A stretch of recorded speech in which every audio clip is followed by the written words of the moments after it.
So here it is. Today's the day, right? We get to take you for a first ride in this thing. Mind is blown, man. Absolutely incredible. Yeah, it's a pretty neat vehicle. We just did a whole bunch of work to it. I know you've seen us doing many hours of fabrication. It definitely proves that you've got some serious experience. But Yeah. tell me about all of the work that was done to this thing. Yeah, so it's a Duramax.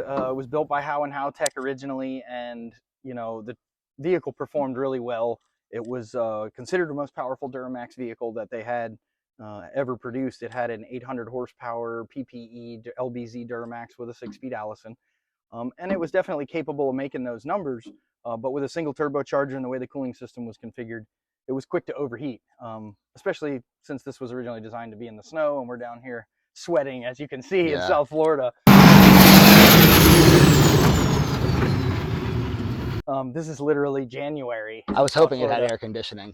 I was thinking that actually does. On the way up here. It's got AC for 4 people, and that was one of the original complaints because it used to have a lot of problems for the AC to maintain. It was burning up belts and AC compressors, again, just due to the ability to dissipate the heat. As you can see, we added compound turbos to it. So now it's got a custom compound system. Pusher intakes and XHP work together to develop that compound system. Something very similar to what we use on my mega truck and some of the H1 Hummers that we've built. But now we've got enough airflow for over 1,200 horsepower and a cooling system that can support that. So it was obviously a pretty crazy Duramax to begin with. Obviously not one that had Adam's touch. But how did you plan out everything you were going to do to this truck? What gave you the So Justin and I have been working together for a long time. I've built quite a few Hummers for him, lots of Duramax powered vehicles, mostly Hummers, but we've done compound turbos. I've worked on, lots of off-road Duramax applications. I race my mega truck with a Duramax, and we build a lot of street vehicles. So, really the key to any diesel to make big power is you've got to complement the fuel with airflow. So over the years, we've learned that, like I said, bringing that cool air into the engine is super critical. That air density is what puts oxygen in the motor and lets you burn fuel. And in diesel is what keeps the temperatures down. Overfueling a diesel, when you're seeing that black smoke, that's high EGTs. It melts pistons and destroys parts. For a short blast, or maybe operating in the snow, it didn't have so much trouble cooling, but making the kind of power they were at, everything was just within a few minutes, the vehicle would be in limp mode and overheating.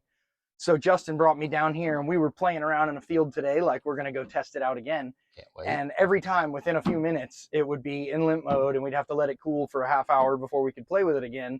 And, no guy wants his toy taken away, right? Yeah. Not during playtime. Exactly. Sure.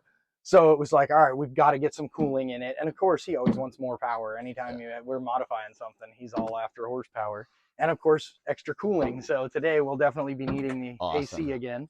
So we've made some improvements there, and just a lot of custom fab work for all the covers and everything to really protect the cooling system. Tell me about the compound turbos, because you don't see that every day. So what's the big advantage? And yeah, so this has a VGT, a variable geometry turbo in the valley. The nice thing about that, which is what most Duramax have from the factory, this is of course a modified version, but it makes the turbo spool really quickly, and you get engine braking. It gives the ECU the ability to try and control the boost, right? So I can give it a desired boost value, and it can adjust those vanes to target that. Effectively, that reduces turbo lag. In a vehicle like this that, you're not really drag racing it, but you want to get through the gears and you want to go when you hit the gas, having that VGT helps reduce the lag, but then you're limited on airflow. So we want to make those big boost numbers so that we can complement the fuel that we're burning. And that big 83 millimeter turbocharger on its own can move enough air for 1,200 horsepower.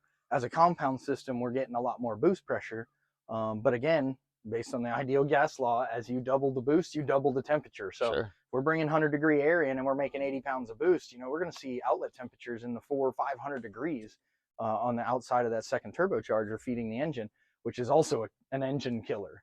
So the key was adding that water to air intercooler system. So the big advantage to not using ice is essentially the length of time that you can go and maintain cool temperatures in the engine and keep horsepower up. And if we were drag racing or being super competitive with this vehicle, I would be adding nitrous oxide for even more oxygen and cooling, and an ice system. And actually, we have a pretty big tank. Feasibly, if you wanted, you could put ice in the tank, and you would get that. Justin. Right? Oh, no, and I know when I said the word nitrous, his ears perked up. So he would love to put that on this thing as well. But we're trying to take it one step at a time. And I think we're probably pushing the limits of the most powerful RipSaw ever built and the most torque that we've ever put through this drivetrain, which is a pretty impressive system. But this is one of the biggest and heaviest and most powerful RipSaws ever made. So the drivetrain is definitely stressed more in this vehicle than some of the other builds that you've seen them do, which are two-seater, lighter, you know, have a Hellcat engine or something, and very nimble. This is more of a true tank based on its weight and capability. As a fun fact, you've seen my mega truck. I burned 40 pounds of ice in about 40 seconds in that truck, just by transferring heat from the turbocharger boost system into those heat exchangers and into the ice, you know, to help cool the engine and make reliable horsepower. And so this is a pretty similar cooling setup, essentially. Very similar. We're not running a water to, or an ice system. We are running water to air to a heat exchanger, whereas in that system, it's just a waste cooling system. We put ice in, comes out as hot water, and we got to put more ice in to play. But this one is designed to run for quite some time. Certainly, if you're really abusing it, you got to give it a little cool time in between. But the nice thing is it can kind of do that on its own. Previously, the vehicle had a air-to-air intercooler. And once all of that heat soak happened in the engine bay, it was really difficult to get those intake air temperatures back to a safe level. As you know, even with your Shadow 6 vehicles, you know, with a good standalone ECU, or what we can even do with the Duramax ECU, is we can set limits.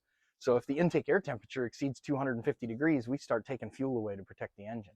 So that was happening a lot with this vehicle. So even though it was capable of 800 horsepower for maybe a few seconds, you really were never able to utilize that kind of power. So now we've got it effectively detuned, even though it's probably around 900 to 1,000 horsepower the way it's currently set up.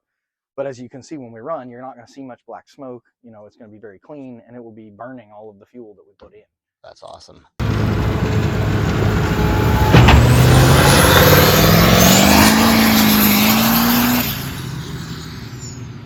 So tell me about the tracks. Are there issues with the tracks coming off or anything like that, with that much horsepower getting cranked down to the flywheel? It is impressive. I think, you know, when you're, again, because it was designed to be on ice or snow, a lot less friction, right? We get down here and you start trying to do donuts on pavement, it definitely doesn't like it. I am very impressed with the ability of the tracks to just stay on, right? Because of all that load.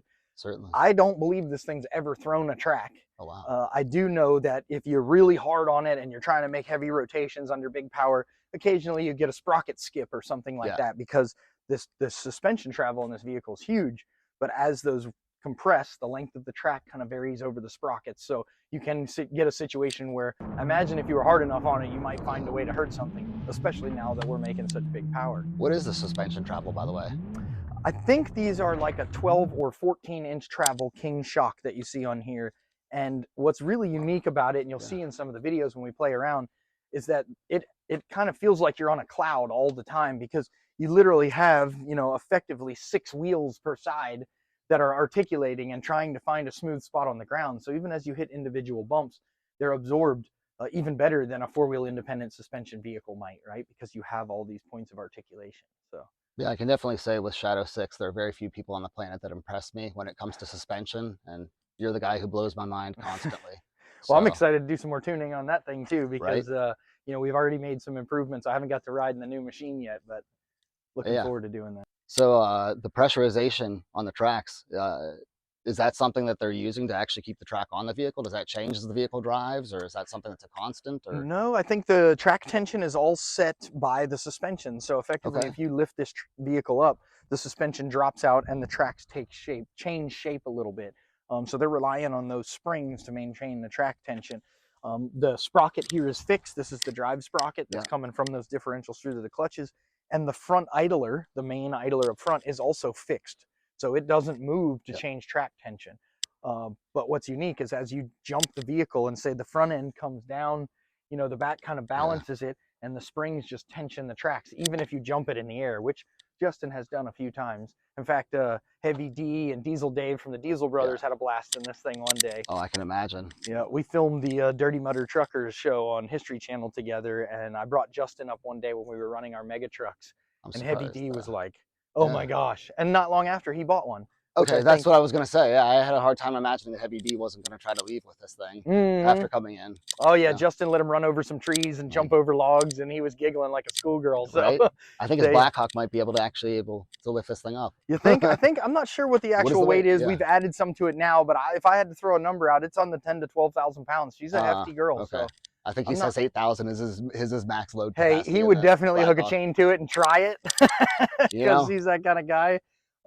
That's something we really need to organize. I was telling Justin, we talked a little bit how it's meant for the snow. We really need to drag this thing out to Utah or Colorado and really put it to the test in a cold environment with all the horsepower that it's got. So maybe we'll have to hit those guys up. That definitely sounds like a fun time. No question about it. Tell me about some of the cool stuff, because I noticed that this thing doesn't look necessarily like any other RipSaw I've ever seen. So it looks like there's a bunch of stuff added for obviously one of the most important things, which is looking cool. Oh yeah, aesthetics. So, yeah. So yeah, tell me about all the cool looking stuff. Yeah, so we redesigned these covers, and the back originally it had a pickup truck bed on it, as I think you may have seen the original photos of it. Yeah. Where the roll cage stopped here, and there was a storage bed. But we got rid of that and utilized all that space to add extra cooling and airflow for the drivetrain. And then we added the cargo rack just in case you want to take your family on a trip, the Christmas family Griswold trip in the RipSaw or something. Definitely turn heads at Disney. Yeah. No question. No kidding. So yeah, we designed this hex pattern. I think you and I talked a bit about that. I think we kind of nerd out on the hex pattern occasionally. So we 3D CAD modeled all this stuff and laser cut it out and kind of hand fit everything to it to give it a unique look. We didn't want to just throw sheet metal back over it. We want the airflow, we want the cooler protection. So yeah, it's a strange design addiction that both of us have, no question. Yep. Anywhere we can have a hex. And then you can see to the back here, we added some louvers to allow, a lot of that hot air to escape. There's a cooler up top also with a similar guard to protect the heat exchanger. And so now, like I said, one of the main focuses was to get that ambient airflow to go over the coolers. If you kind of look at how everything's arranged, air comes in from the top to cool the radiator, in from the side for the AC condenser, in from the top for the water to air, and then in from that side. So all of these are getting ambient air. Heat exchange is all about delta T. Right? The temperature coming in, temperature going out. If a radiator is 200 degree and the air coming in is 0 degree, you get a lot of cooling. If the radiator is 200 and the air coming in is 100 plus like it is today, you get half or less of the amount of heat transfer for the same size radiator. So what we're focusing on here, and what was kind of missing in the original design, was all those coolers were stacked, and that heat soak was just compounding the problem, right? And there's just nowhere for it to breathe effectively. It couldn't get any fresh air. So that's what we really focused on. And I imagine if you pulled out an infrared, we should do that one day, film it with infrared. I've got one, and look at the amount of heat being ejected from the back of the vehicle. It would have been neat to do a little before and after, but when you stand behind it, it's like a hurricane of hot air now. So I think we're pretty effective at that. Kind of hard to see in here, and maybe we'll have another video. I can explain it a little more, but just to give you a quick overview, people see these pressure gauges. There is a set of brakes for each track. That's what these gauges are, and a series of calipers and rotors. And then there's a series of clutches here for each driveline so that you can engage and disengage each track, and you can brake each track. But you cannot do what a typical skid steer or other tank might be able to do, which is go one forward and one backwards. This system doesn't do that. This is kind of unique to the way the RipSaw is built. But it also gives it a unique ability to drive really stinking fast in a tank. 70 plus, maybe 80, 90 miles an hour. We haven't really tested top speed, but with a 6-speed Allison, it starts shifting gears and just keeps going. It sounds necessary to me, so I'm with you on that one. I dig it. For sure. And then, if you come around the other side, it's fairly symmetric. Yes, the engineer and me had to make everything as symmetric as we can. You can see we did a smokestack on it. It had a stack of sorts before, but we did something a little different with the finished product. You can see the water to air heat exchanger stuff and all the fabrication work done between us and pusher intakes, and it's just super clean. I'm really stoked with the way it came out. In fact, I'm beautiful. Trying not to get it too dirty today. So no doubt about it. But, tell me a little bit about the steering system. I remember you saying the calipers actually spin. Yes, so there is 3 calipers per side that are connected to the differential. So if you think about that in a conventional vehicle, you got the drive shaft and a straight axle. Well, imagine if you cut the axles off and bolted 6 brake calipers to those axles. They spin, so when you apply the gas, the drivetrain applies torque to those calipers, and then there's a brake rotor that they grab, and that's connected to the tracks. So they are essentially a dry clutch. When they grab, it engages the tracks. And then the brake calipers on the side actually stop the tracks. But as you can imagine, if you're trying to stop this track, you kind of have to disengage it from the drivetrain. So they have a logic in here that as you make a right turn or turn the steering wheel, that's what's really unique, is this drives with a steering wheel, not two sticks or anything like a typical tank. As you apply right turn and you're hitting gas at the same time, it has to release the clutches a little bit, not completely, and apply the brake on that track. You'll feel that firsthand today, because not only is the steering a little bit jerky and, you know, it's quick because you're applying brakes and turning, it tends to like dart at angles. It's not going to make super smooth turns like you can with a car. And then also when you hit the brakes, it has very touchy brakes because everything is fly-by-wire and hydraulic. Those things sound good when you're talking 80, 90 miles an hour. No question. Yeah, those sound like good issues. Well, let's take this thing for a rip. Let's do it. Safety check.